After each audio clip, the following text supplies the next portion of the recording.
What's happening, Junior Golf Blueprint fans? Here we are again. Today's episode, I got my man Jeff Smith from Indiana. He's a mentor of mine that I look up to a lot for different things. He's got a creative mind beyond that I can understand. But he's been super helpful for me in understanding where my career should be going and how I should be coaching. He's a constant source of information for me, and I can't wait to have him back on. The last time he was on the show, we had a lot of technical problems, and it was awful, and I apologize for that episode. I've obviously in a huge learning curve doing this on my own as a coach. But we're up and running now. We got it all figured out. Somehow we still have a technical problem, but you'll see we handled it just fine. My computer and Zoom just don't seem to want to cooperate. So anyways, let's get into the episode. Jeff Smith has some awesome insights about teaching and online instruction, because this has been the year to do that if you haven't been doing it. So let's jump into this episode and talk about what can we do to be better coaches online, and how can you be a better student if you're trying to get your instruction online. Let's go. All right, ladies and gentlemen, welcome back to the show. Today on the show, we got my man Jeff Smith, mentor, mentee here. And let's just say Jeff's the tech guru / he's always tinkering with crap.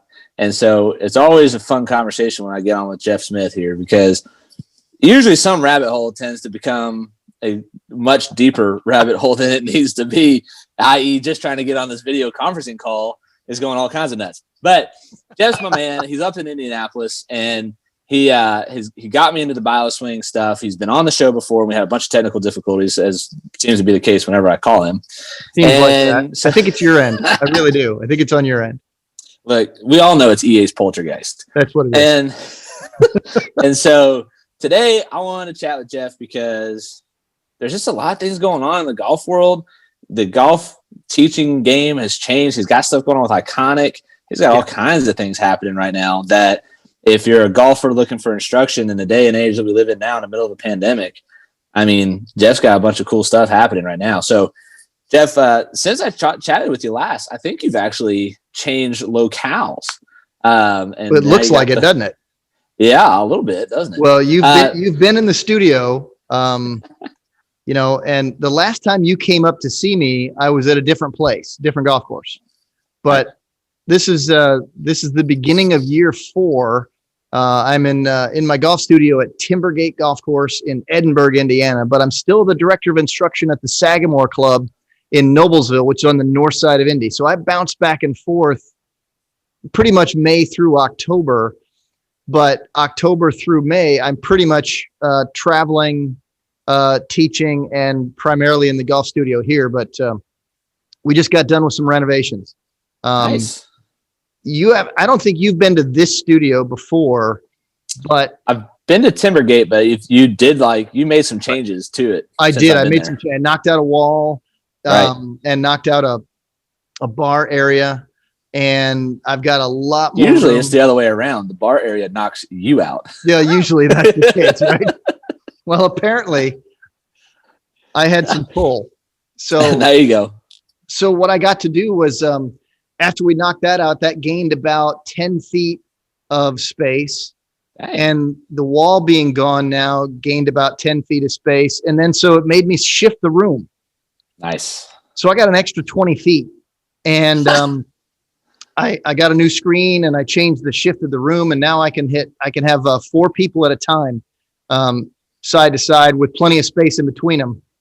That's and I got a 40-foot screen, and I could bring in more tech because, of course, that's the fun part, right? Oh yeah. You knock down a wall so you can put in more tech. It's a constant cycle of addiction is what we deal with when it comes to technology and the golf instruction world. It is. I put up I got a couple of monster 70-inch TVs. I got them sitting next to each other on a wall that used to have, after I took out the other wall, I stuck them up there next to each other. And then I got another one coming for an adjacent wall, and all my Capto stuff is going to go up on another screen down at the end of the studio down there. And so I've got the Smart to Move force plates. I got the Foresight launch monitor. I got the different software. I got my Swing Cat stuff going. I'm like I'm geeked out, man. Yeah, I think you got me. You like were the first one to kind of like give me a little tap in the vein of all this crap, and now it's a permanent addiction, unfortunately. So tell us about how did the pandemic affect you? One, like you were saying, you travel a good bit. Every time we've chatted, you seem to be on the road, and Yeah. in a day and age now, that could be a lot different.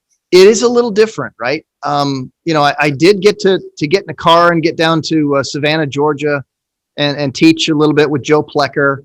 He invited me to come back, and I'm going to do that here coming up again. I'm going to try to work something out down in Hilton Head while I'm down there. I've got another friend, a teacher friend of mine that we want to put something together. So there's still going to be a little bit of traveling back and forth, but you got to be careful about what you're doing. And, I'm not really jumping on planes just yet because I know that there's still a lot of headache involved with that. Yeah. 100%. A long trip with a mask on your face, as soon as you get into the airport, out of your car, into the bus, next thing you know, you got a mask on for like 8 straight hours if you're going to fly out west or fly something. And it's, so I'm trying to be careful about that. So, spend a little bit of time in the car. I'm going to head up to New York here pretty soon at the end of January, I'm going to go to New York instead of Florida. So that's, not exactly the smartest direction that you could go. That makes as much sense as an Eskimo buying ice. Yep. Going to do that. Going to go see a man that's going to teach me a lot of stuff about the body. And it's going to be a real good thing. Chris Welch he's got a lot going on. He's a good dude, and he knows I've heard of him. About a lot. Yeah. He's that guy that makes people physically better by, a series of stretches and exercises and teaches you really how the body's going to work in conjunction with other body parts. It's pretty interesting. And I want to learn what I can learn from him. So I'm going to head up there.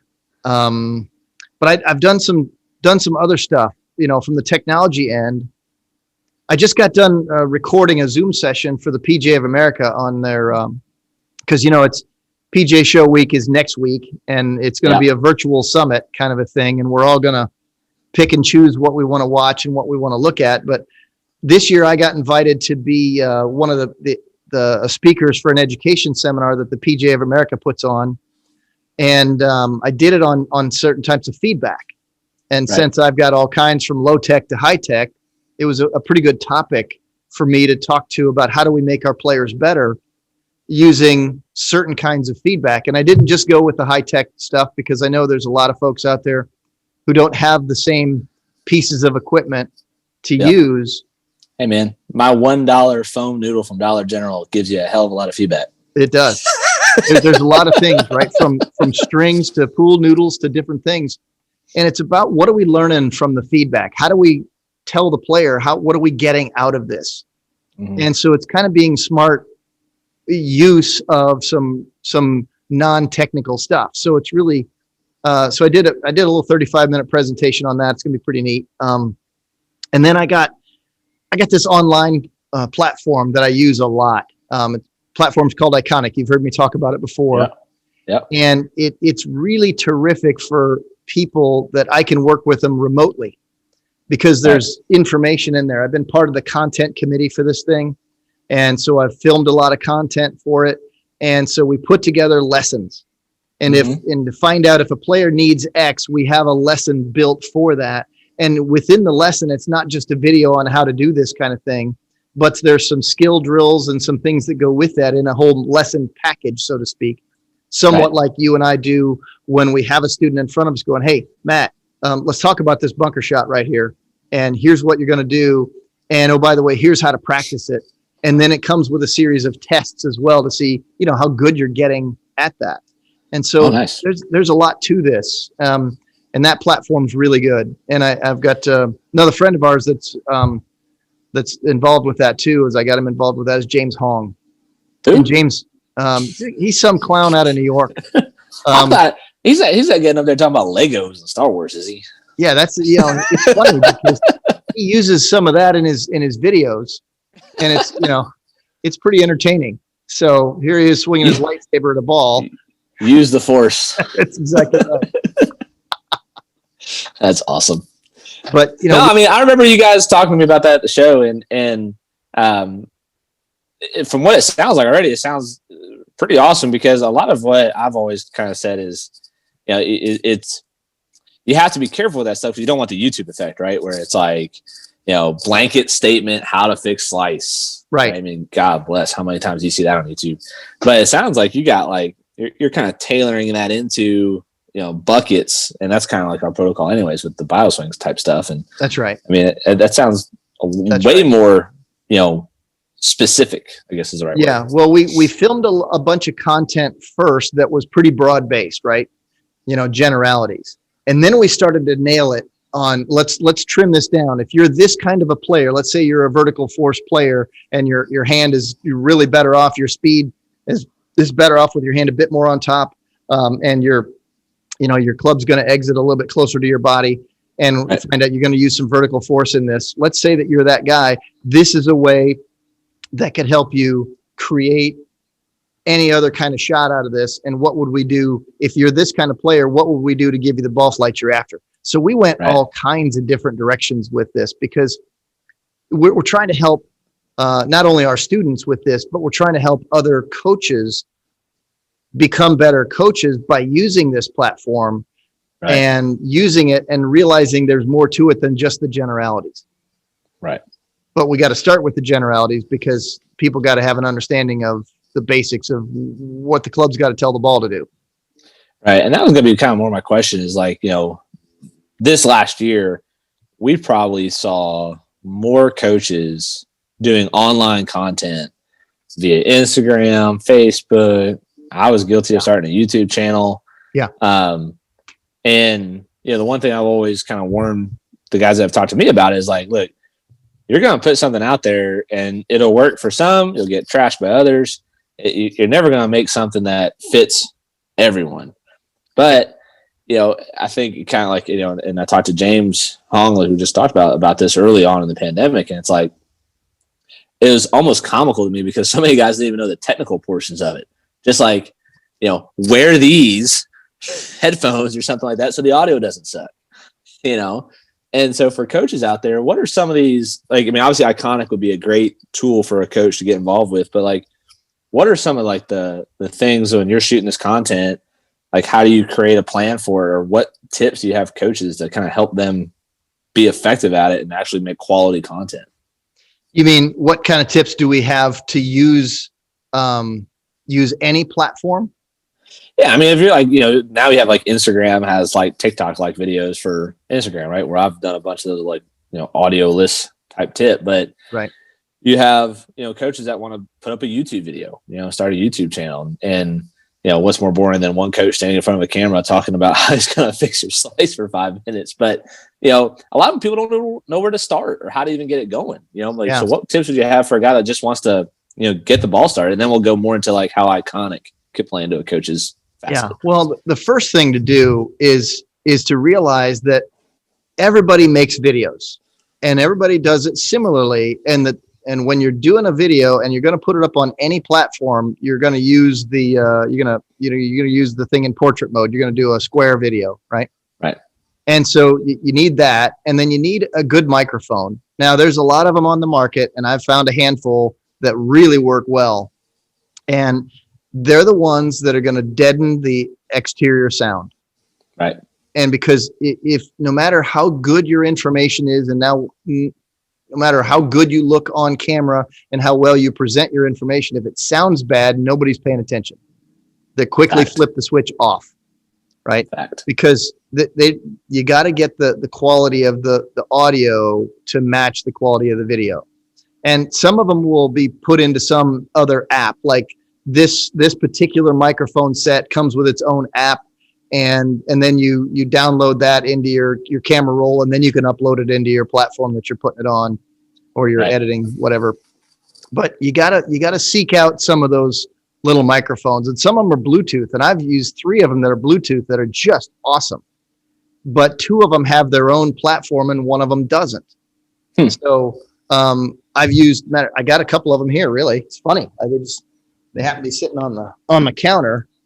They're both really small. This one right here is it's called HeyMic, HEYMIC. And this one, I just clip it to the the placket on my shirt on the inside. So the shirt covers it up. Can't even tell I got the thing on. So Nice. it's about as big as my thumb, right? And it's not very fat, right? It's and it's got its own app, and it also syncs up with Movie Pro. So when you do that, you record that way, and then you can just drop it right from Movie Pro right into your camera roll. So it's got a little lapel clip on it, and it's got a little magnet clip at the same time, so I can put it any place. And I like that one a lot, but it doesn't have a windscreen or anything, but it's right. And I think it's like $100. And then I got this other one. This one is a little box. It's thinner. It's called Sabina Tech, and it's called Audio Wow. And that one is similar.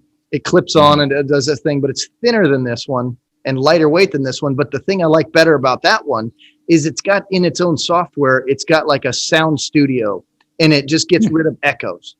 Because I'm in my studio. Yeah. Right. And it was formerly an echo chamber in here, but not in any of the videos that I did. Right. Now, I would clip it onto the lapel and you couldn't see it, and it was all really good, but it just recorded in its own app. And then all I had to do was take it out of the app and dump it into my my editing thing and put it where I wanted it, and that's all great. So there's just two of them that make the audio better. That's awesome. Yeah, I mean the technical stuff is, that's a lot of trial and error, like you said, like you were doing there, as far as like sometimes being outside is better than being inside, unless it's gusting 30. Yeah. So you got to kind of like play your cards right there a little bit, but then you got to deal with lighting, when you're outside. Yeah, that's the next one. Right. The lighting, everybody goes, "Oh, I want the brightest sunshiny day." I'm like, no, you don't.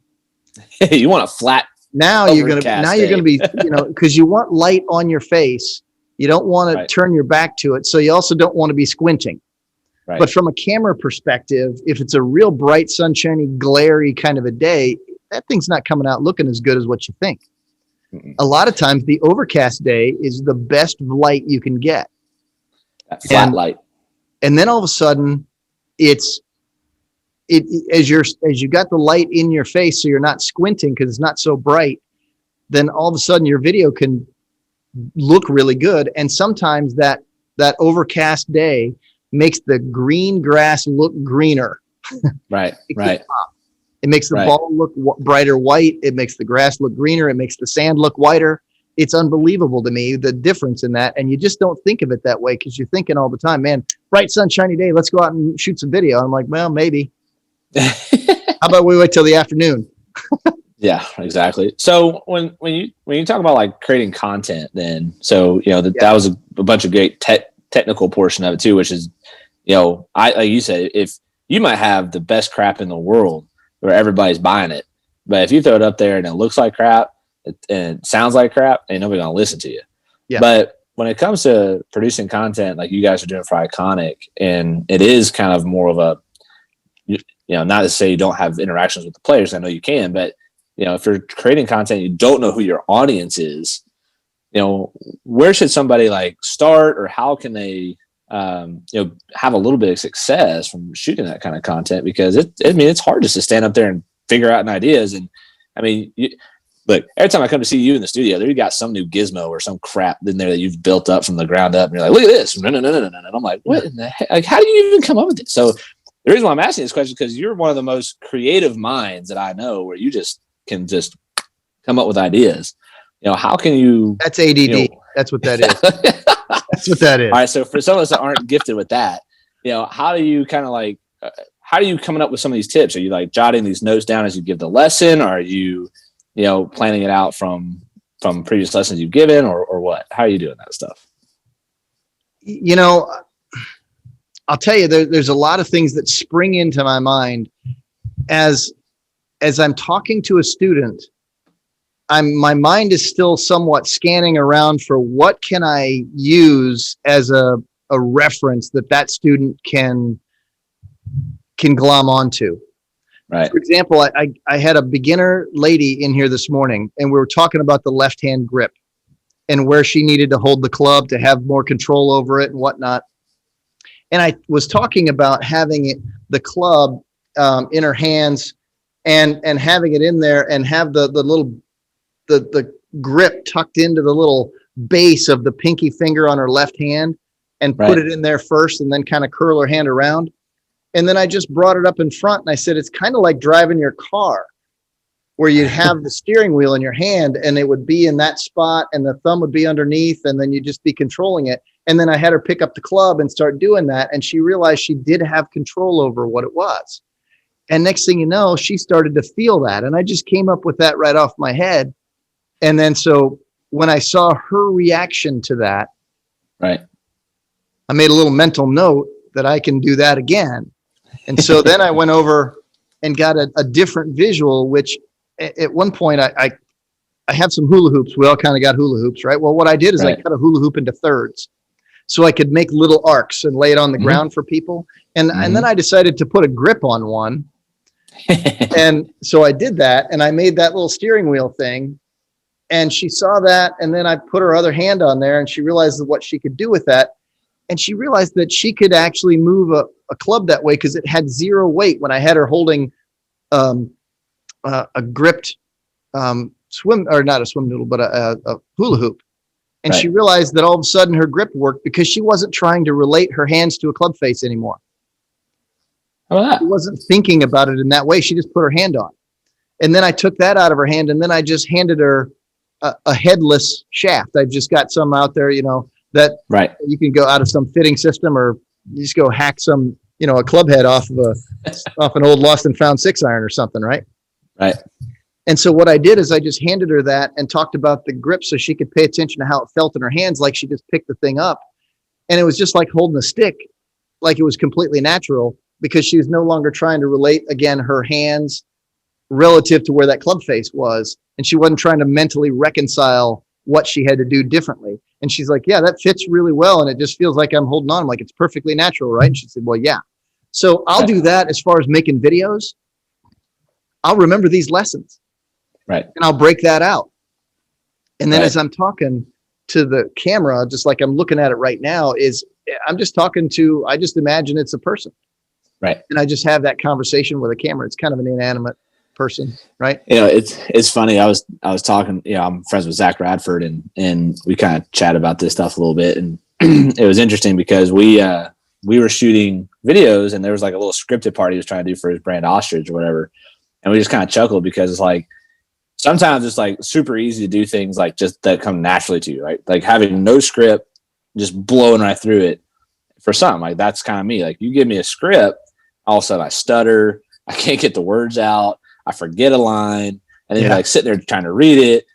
And so sometimes, and again, this isn't like everybody, right? Because I'm sure some people cater to the script, and then there's other people that need the free speech, you know what I mean, and just kind of like roll off the tongue. And I feel like sometimes the more you've coached, like you say things so many times the same way that sometimes, like you just said there, like that lady with the steering wheel kind of concept. It's like all of a sudden you say one thing kind of different, and then it's like I got a rabbit, and you go down that rabbit hole of like, oh, this is a new way to say that. Woo! Yeah. Well, that's right. We do. And then we look to see the reaction of the person that we're teaching. Right. When we do that, because maybe that way really hit them. And maybe we read in their face and we go, yeah, that really resonated with that person. And if it didn't, I'll instantly switch it up a little bit where it's similar to that, but it's something different. And next thing you know, something hit home with them. Well, videos are the same way. Right. No, totally. And I think, and I kind of want to get over to the phase of talking about like from the other side, the player side, when it comes to shooting the videos or submitting videos, right? Obviously everybody talks a lot about camera angles, right? So we know, we can go down that rabbit hole forever. Yeah. But it seems like repeatedly, it doesn't matter how many times you tell them, they forget to tell you about the ball flight. And you'll see like the first 5 feet and the ball disappears at 150 miles an hour. And you're like, wait, that looked pretty good for the first 5 feet. What happened?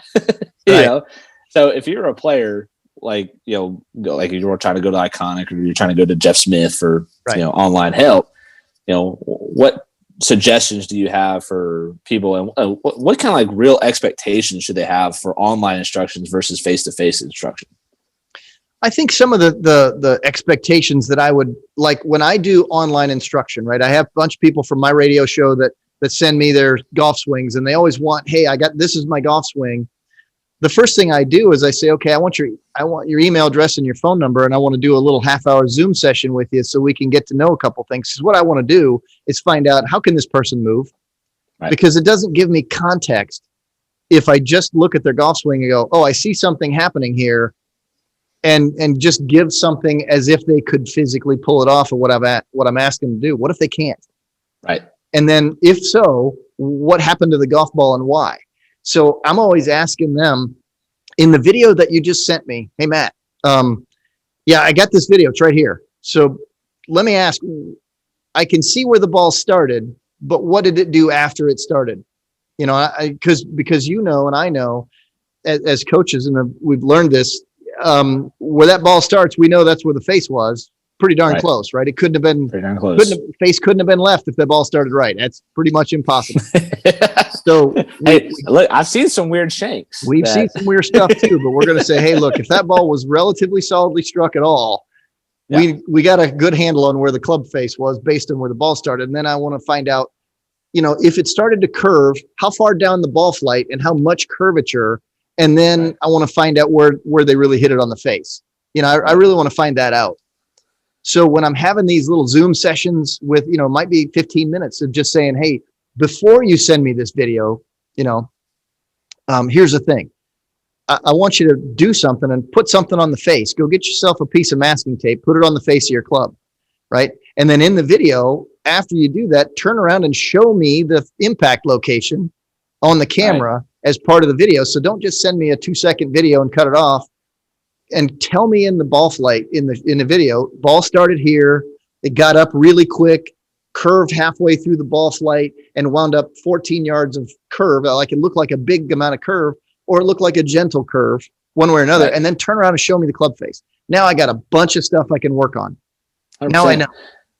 Yeah, and you know, it's interesting now because it's I think because of the pandemic, right? A lot more people have gone to play golf, right? Our driving range here is 120% up from last year. Yeah. Right. And I think it drove a lot of people to get like at-home simulators, right? And so now you got people with SkyTracks, Mevo Pluses, you know, some people are buying their own TrackMans and crap. They got the the dinner arrows behind it. But now it's starting to get to the point where people can send you like freaking simulator stuff. I mean, well, and that's interesting because a lot of times I have to ask questions like, okay, so I tested out the Mevo Plus indoors. I know what it gets you, right? I've also tested out a SkyTrack because I used to own one, and I put it up against the Foresight GC Quad that I've got, and I know what they're telling me, and I know the differences. And what I need the student to understand is the realities of what those things are telling them. Because they're going to sit there and they're going to practice and practice and practice using that as if the information off of those $2,000 units are really accurate or really consistent. And then all of a sudden they find out in come springtime that it wasn't all that they thought it was. Well, and when I tell people too, I say a lot of those less expensive units, when it comes like a solid strike, it's pretty close. It's the misses that really start to get you fouled up from what I've seen, where, you know, lets you slide a little bit. Depends on how much. Like, let's say that you got that Mevo Plus, right? Mm-hmm.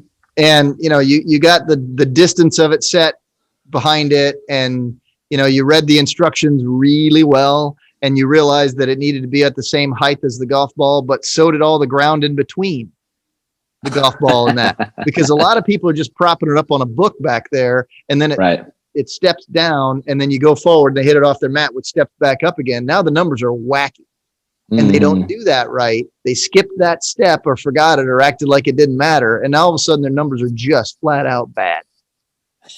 Right? Or they don't have enough flight. Like, you know, they got enough, you know, they got enough behind from the unit to the ball, but they got like 6 feet of ball flight. Right. Before it hit their screen, because they got the thing set up in the garage, and, you know, they got just enough space. Right. And they don't get enough right information. And then they spend time sending me that and send me the data. I'm like, what do you mean? Like, okay, so then I spend time going, all right, tell me about your setup. because all of a sudden, you know, because they're asking for me to help them, and yet they're giving me bad intel. Right. So this becomes garbage in, garbage out time.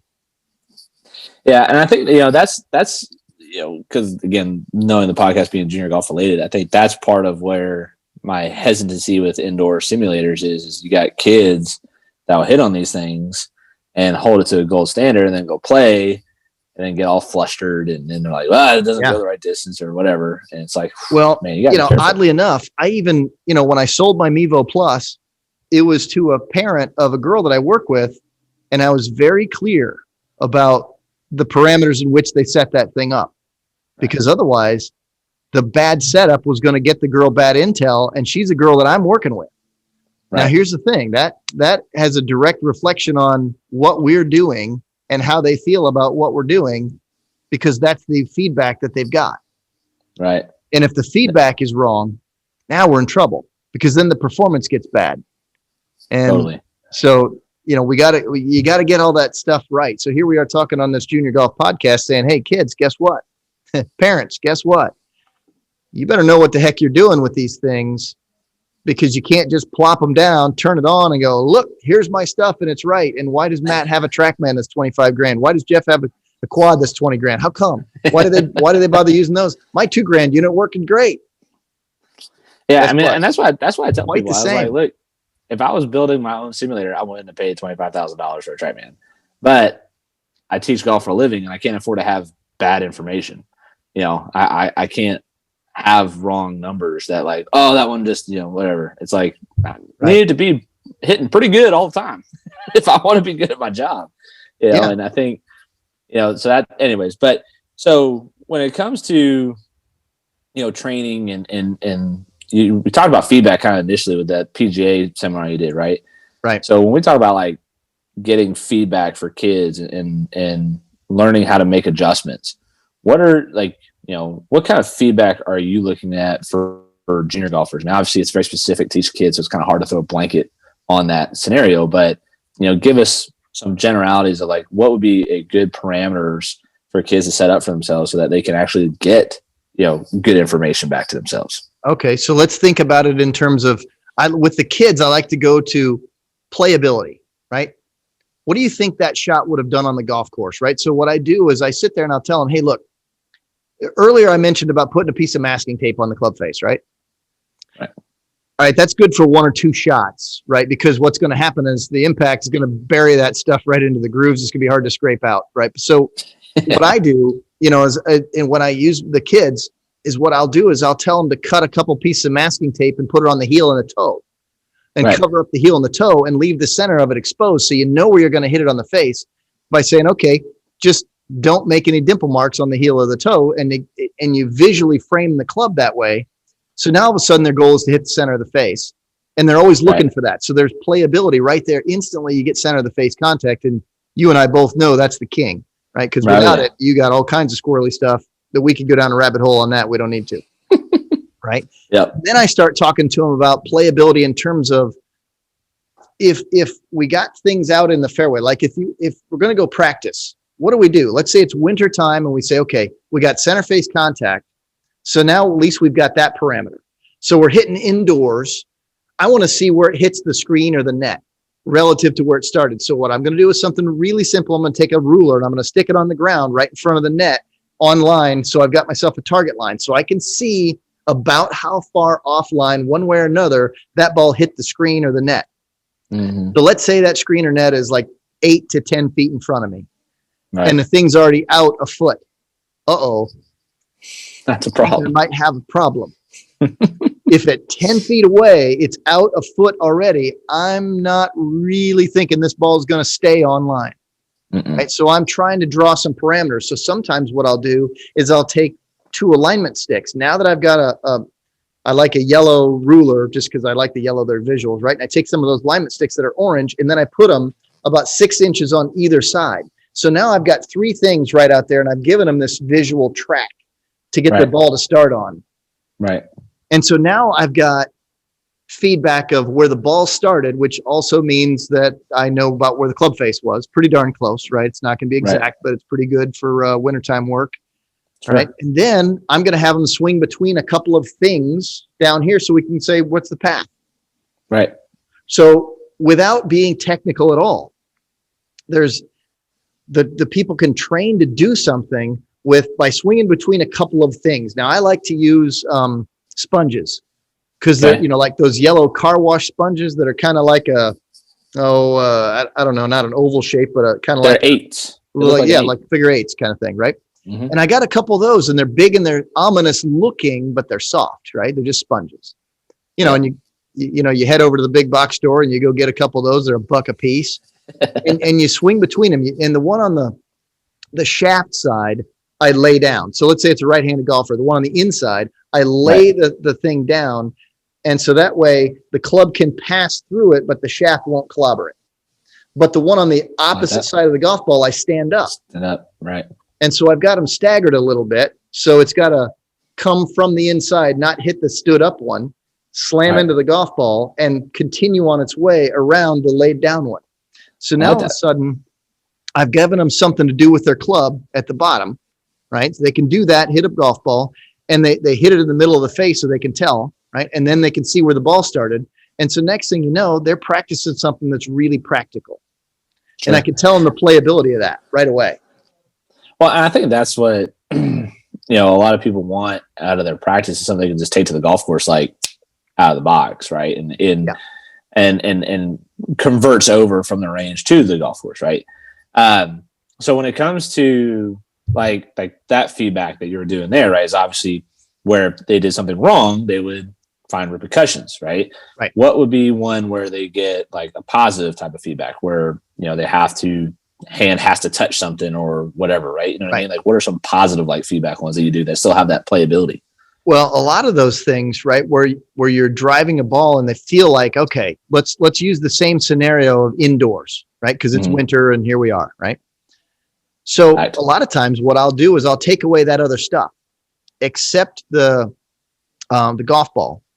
And then some of the positives are a vision thing. Some people, as you know, are all oriented about where's my club, where's it coming from, what's the plane, what's the path, what's all that stuff, right? All right, so they want something positive. I break out the camera and I turn it on them, but I make them and I tie a ribbon onto their club, right onto the hosel of their club. And the ribbon's about 5 feet long.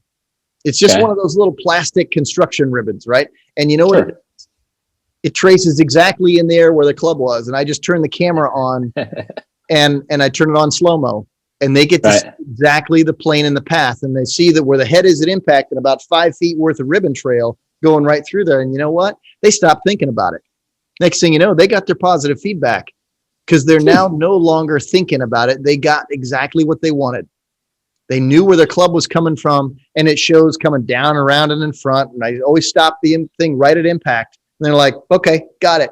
And then they stop thinking about their golf swing because visuals are great.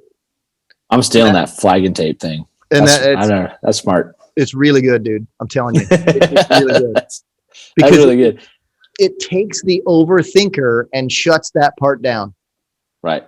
Because the reason they're thinking about it is they're trying and trying and trying to see where their club head is and feel where that is. And next thing you know, they got the vision of it. So I'll just let that roll on a loop and just go and then watch them make that swing and see where that thing goes. And they're like, man, that ribbon trail tells them everything. So this orange floaty ribbon right on their thing is awesome. Yeah, and that's the funny part now. Like my office, like right behind this computer, projects onto the driving range, and I get to watch hundreds of people hit golf balls horribly.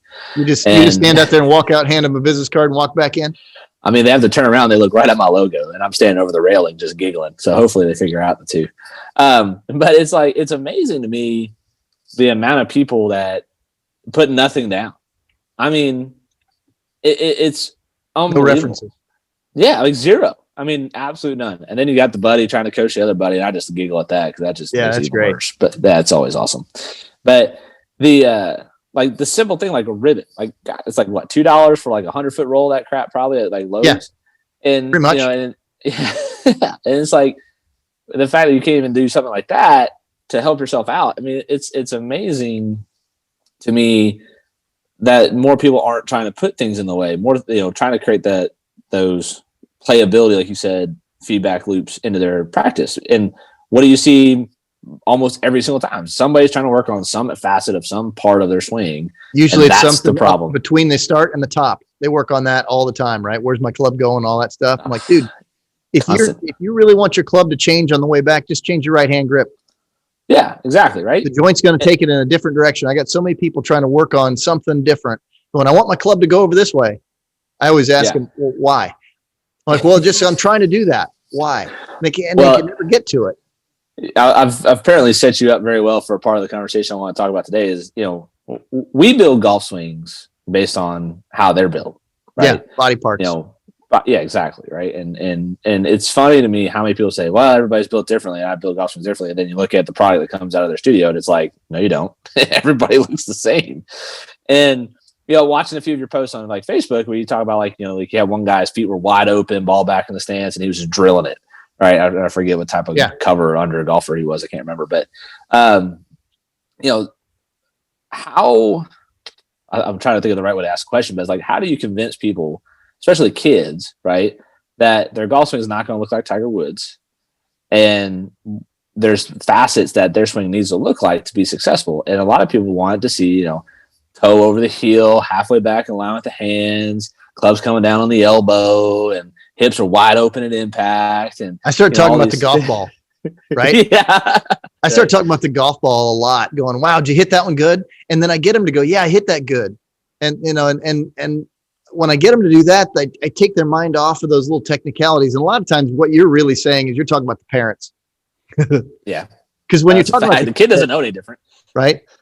You're talking about the kids, they don't have that stuff in their head till they become teenagers and start watching golf on TV. And then next thing you know, they want to be Rory, they want to be DJ, they want to be JT, they want to be all those things. And they start dressing the same. They got the big white belt on, the white pants, they got the whole thing, got that hat pulled down close to their ears. They got all that stuff going on, right? Not Justin Thomas anymore. Yeah. Right. That'll take a couple months. Yeah, I think a little more than that. Let that one sift through, right? It'll be all right when he moves and wins something else. Maybe. Right? But yeah, anyways, you're right. It's more the parent than the kid. It's more the parent than the kid, and what's interestingly enough is I love it when the parents are going, well, I think his club needs to do this. I got a guy that used to play college golf, and now I'm working with his kid. So now all of a sudden the guy that, the parent is now the expert in everything because he played college golf. Okay, right. I got it. He can perform. Right. But guess what? His 11-year-old kid that's going through a growth phase, guess what? He ain't going to swing the club the same way anytime because he's still in a growth phase. He's still not even strong enough to hold it all together. What we're trying to do right now is kind of figure out what that kid's going to be able to repeat so that he can play golf today. And at the same time, as he changes, we're going to have to make that thing evolve with it because his body parts grew differently. Right. Sometimes his legs grew a little taller and maybe he's got a little bit more vertical force because he's doing the same little bit of flex. But next thing you know, his arms didn't work the same anymore. Right. And the parents don't understand at all what a quarter inch in a grip change will change. Like their entire golf life could change in a half an inch, quarter inch in one hand, quarter inch in the other, and their entire golf life could change. Yep. Right. I mean, I've said it before in the podcast. I've had a kid whose wingspan was even to his height become 3 inches longer than his height over the winter. Oops. And then roll out into the spring and his hitting fat chips. There. Yeah, right. And he was fat in every chip shot. And I was like, why is he hitting every chip shot fat? I'm like, what if I made your wingspan 3 inches longer and told you to hold on to a club? Like, whoops. What do you say we stand this guy up a little bit? What do you say? Yeah, right. But, I think that's like, I think now with where the tour's at, we've had so many players now that have so many different looks. It's not, it's not so uncommon. And it's amazing how many people want me to like send them a video of some pro that they look like. And I was like, I can't do that because that's just not possible. But what I can do is maybe I can tell you that your left arm should look like JT's left arm at the top, or, the start of your golf swing should look like Rory's a little bit, right? And you can maybe blend a piece of it. But to ask to make yourself look like somebody else on television. Oh. Yeah, I went to a place that's they do a bunch of lessons indoors, and their big thing was showing you someone to copy. The danger in that I have seen is that they'll then try to copy everything about that player, right? So let's say that you said, man, look at what Ricky's doing right here. You know, the student just heard is look at Ricky and copy Ricky, right? They didn't say, look at Ricky right there. They didn't take that away. They took away, I got to copy Ricky. Guess what? That's not what we're saying. So I stay real far away from that. So I have in my studio, I've got a video that I put together of stuff we just glommed off of YouTube and just stuck a few swings together and go, look, this guy doesn't do it the same way as this guy, and he doesn't do it the same way as this guy. And guess what? They're all rich. They all got a boatload of money because they made it on the PGA Tour. Right? That's right. This dude right here, the precursor to Matt Wolff, right? Jim Furyk. Right. That dude made 13 mil in one day. Hello. Right? Let's talk about that. You want to be that guy? How come you don't want to be that guy? Right? What's wrong with you? Yeah. You know what's funny about that is Furyk and I went to the same high school, right? We came out of the same and played for the same high school coach, unfortunately. And that was the talk of the town, was how his dad, pretty much stuck it to our golf coach's face. Right now, granted, there's a lot of years between Furyk and I. And so it was early on in Furyk. He was younger, obviously, for Furyk than me. Right. And he won't ever talk about it, but everybody else in the town knew about it, that he pretty much called this high school coach up and says, if you ever say anything else to my son about his swing, you're done. And then Furyk went off to win the state. He was, went there, anyways. But, Furyk was one of the real, first swings on TV that wasn't conventional, that people can I shouldn't say that because he had like Lee Trevino and some other weird, funky looking ones. Right. But in the modern era of televised golf, right? He's the first one that everybody's like, what are we watching? Totally. And, and I think it's interesting because now you got Matt Wolff. Right. And I can't tell you how many people put stuff up on my Instagram or social media messages that are like, oh God, that swing. I'm like, what's wrong with it? I'm like, you look at his track record, it's pretty good. Yeah, you're right. It does not stink. Like, right. Yeah. And so that brings the question I have for you, because you're more in the know than me, right? We got Bryson DeChambeau doing ungodly things to his body and to the golf ball. And it's almost the talk of every golf lesson I teach. People talk about what Bryson's doing, how the game's changing this power distance game, and how bodies aren't going to survive it, right? Because here we are today, Tiger's having his fifth back surgery, already had his fifth back surgery, and that's what everybody wants to keep going back to, is how Tiger's destroyed his body in chase of all this speed and power. Well, and then we got Bryson's doing it too. Well, let's talk about this in a very real sense. That everybody's listening to this. Tell me how that's different than any other sport. The player sacrifices his body and does things with his body for fame and fortune. Hockey players do it every single day, right? Yeah. NFL football players, NBA basketball players, Major League Baseball players, Tour de France, bike riders. Well, they're doping. They're doing something. They're pushing, right? Yep. Figuring it all out. Some of them are doing some things that probably shouldn't do, outside the lines, whatever you want to call it, right? But the truth is that they're all pushing to be better than the next guy, and they'll do anything, and they are willing to sacrifice body parts for fame and fortune. And that's no different than any other player. But everybody seems to have an opinion about the golf swing and that they shouldn't do it this way. And I've got this degree in this body part movement thing, and Tiger needs to come see me because I know this stuff and I know exactly why he's destroying his body. And if he came to see me, he'd be awesome again and never get hurt. Right? I mean, come on. This stuff's going to happen. Everybody that pushes their body to the limit of it is going to get the breakage. It's going to happen. Right? Yep. So let's say that the form was perfect in the way that a normal human being could function. There's always that person who's going to push it beyond what everybody else will push and find the limits of their own body. Right. And I mean, that's it. I mean, I think you're right. I mean, that's why I usually tell people, it's like the stigma is that they expect these guys to make it to the Champions Tour, right? Yeah. The reality is those guys don't care. The money's not there. The money's now. Yeah.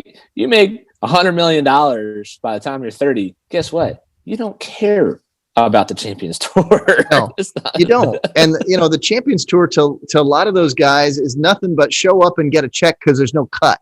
And that also makes it feel like that it's so far down the road, right? You're talking about 20-year-old guys to 30-year-old guys to 35-year-old guys. You think they want to wait around another 15 years to see if the Champions Tour is going to give them a paycheck then?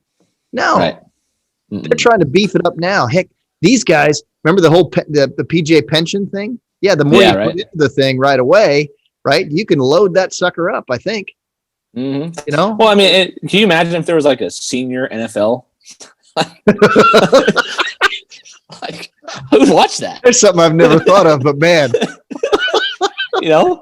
I mean, it pretty soon two-man tap thing, because they're like, no, that's it, right? I mean, that's literally the only time you see it is Pro Bowl or Hall of Famers show up, then they play the flag football game. Yeah. And they play like 5-minute quarters. And then they're done. You know what I mean? Yeah. And it's like it throws me. Everyone's like, well, Bryce is gonna destroy his back doing that. And I was like, and you know what? The way technology is going, he might just get a whole new spine while he's in there. Who knows? Right. Like, I remind people like Chris Como, who's one of his coaches in that circle around him, right? Yeah. And the guys that Bryson surrounds himself with are like brainiacs beyond I could even comprehend. And I remind people like, look, golf has gotten to where it is now because of all of the research we're putting into it now that are allowing us to have this information that allows us to tap into this. And did you watch that Como live with him and Kyle Berkshire and Bryson? No, but I heard a lot about it. And it was hilariously amusing, by the way. Like, Bryson's giving it everything in the tank to like get to 141, and he finally clips it, right? Finally clips 140, hits like 141 and change or something like that. Yeah. Kyle Berkshire just like casually walks in there, first swing 145. And you're just like, I'm like, oh my God. You just embarrassed that dude. And everybody's worried about Bryson. You're over here watching Kyle just like, hey man, that was cool. Wham! Like, yeah.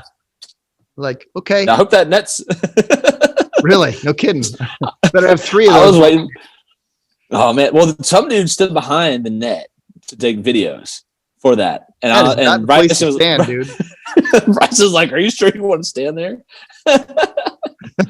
He's an idiot. But yeah. But I think, kind of going back into our tech realm and all the other stuff is, I think now we have the opportunity as coaches to really, geek out, learn stuff, and become better to make sure our players don't get hurt, right? To that same argument. And that's part of the bioswing stuff. So what are some of the things that you got, educated in or learned during this pandemic, that other people should look into?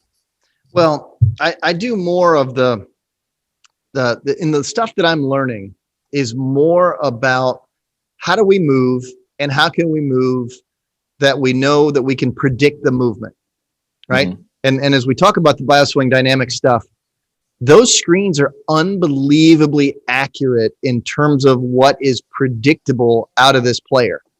And understanding those body parts and those alignments of when you set up certain things, right? Hands and arms and shoulders and legs and do all these things and change in angles, what it is you're very predictive of. And then other stuff I've been learning more and more and more about is how we can actually get players to jump into that mindset faster. Mm-hmm. And this goes back to part of what I was speaking on with the PGA thing that's coming up is evidence, because the player responds to that. The players of today, the young kids that you work with, the kids that I work with, the high school players, the college players that I work with, the young professionals, you know what they all want? Proof. Mm-hmm.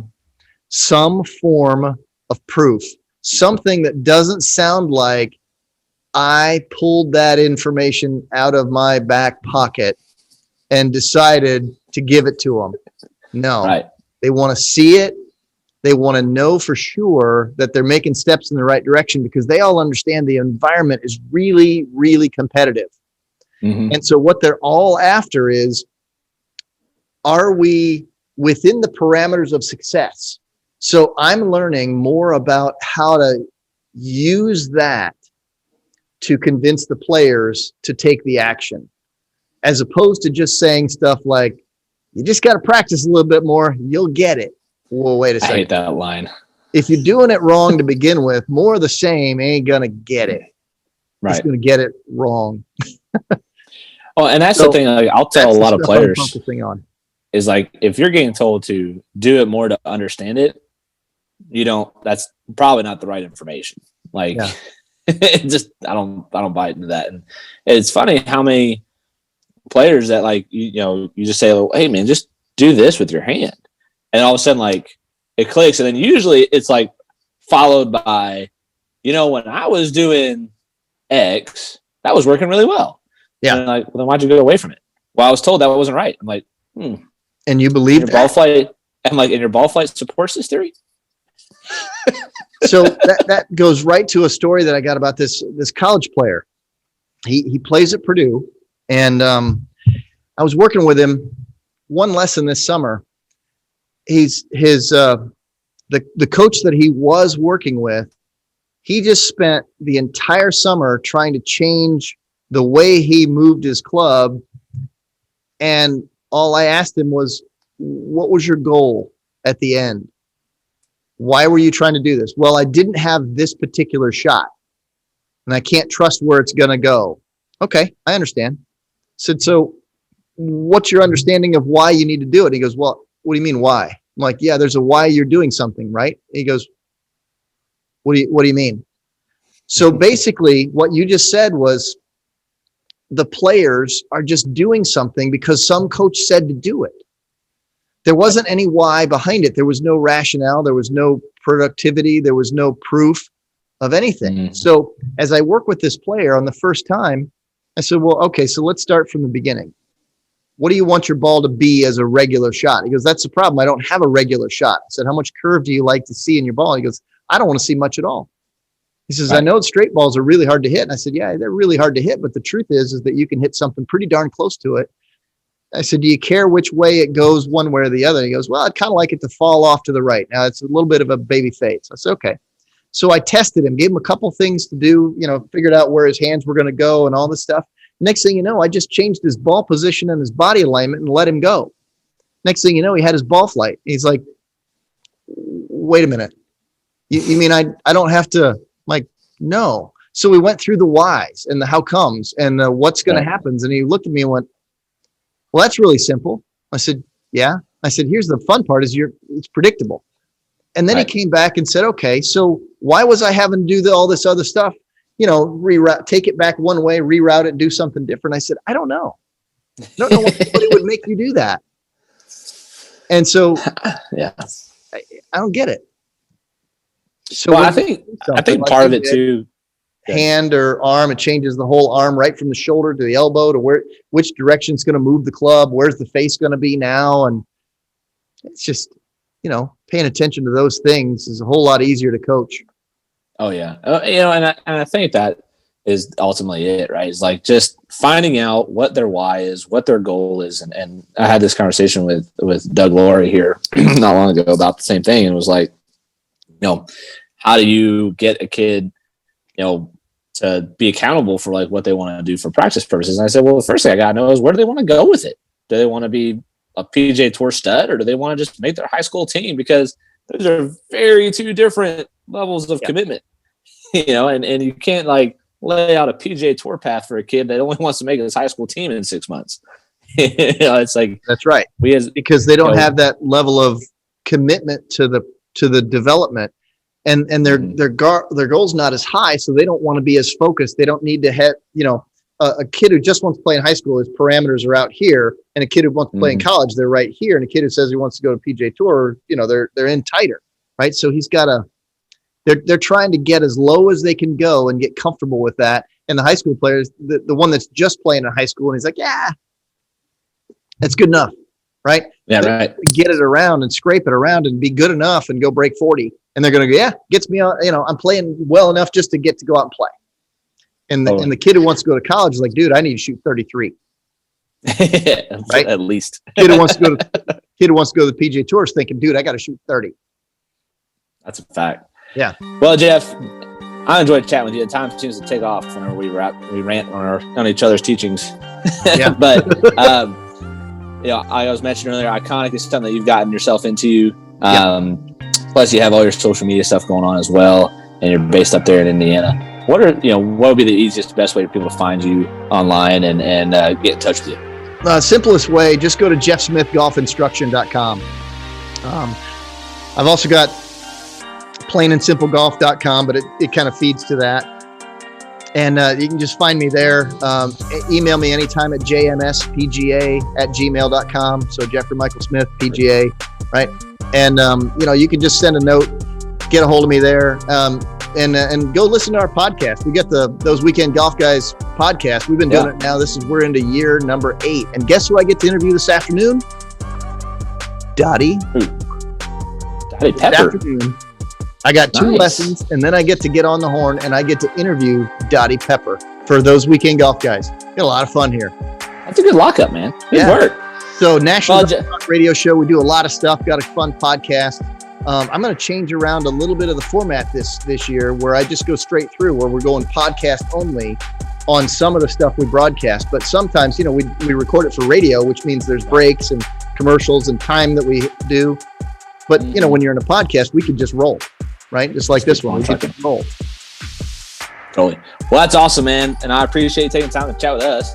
And it'll offer some insights in how, online instruction is changing and what people can do to be better at it, but also what can we do to be better coaches, man. And so with that, Jeff, thank you for your time today and chatting with us, and get everybody out there to go check him out and enjoy what he's putting out, especially on his new golf app with Iconic Golf. Make sure you go give that a whirl.